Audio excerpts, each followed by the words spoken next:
Atras abante muna natin si Balasang para pa-check up na natin yung ating towing na maliit. Ganda ng preno mga kabisyo. Ito yung naka-hydraulic na sinetup namin. Taas. Ang ibig sabihin, taas ng tapak niya. Ang lakas ng pigil. Sumusubsob yung unit. Pakumpako.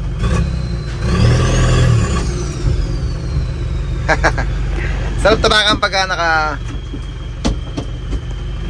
hydraulic.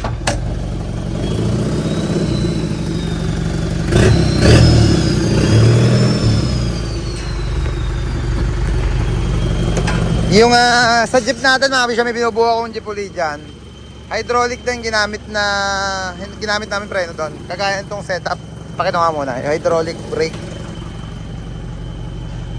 Yan, yung nagtutulak dyan sa master. Yung hydraulic pero palabas ng gulong. Fluid pa rin.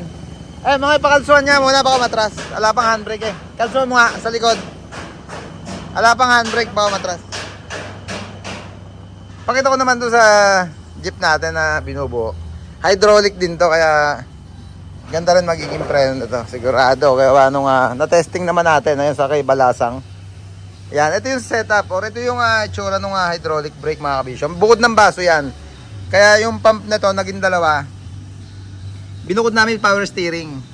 Tapos yung sa brake, yung dito ito. Meron tayong ikakabit dyan sa original. Yung brake dun sa may makina para sigurado. Yung naka-floating natin, yung belt type, yung manubela na lang, yung steering. Para kailangan kasi dalawa yung supply. Yung kay Balasang kasi meron kaming nakuha o merong original siya na Japan surplus. Steering pump, dalawa yung out niya. Pagka pangkaraniwan kasi mga BG, wala kasing ganon, walang double. Mga 4HK, 4HE, yan ang merong dual yung labas, yung out nung or supply nung ATF niya. Kaya sa mga magse-setup mga kabisyo, dalawa kailangan yung out nung ATF. Pati baso ng ATF niyan, dalawa na rin. Eto na si Balasang. Kukumpletuhin na lang namin para pwede natin magamit. Naka-register na to, may papers na to. Mga next week siguro magagamit na natin pang towing to. Yeah boy.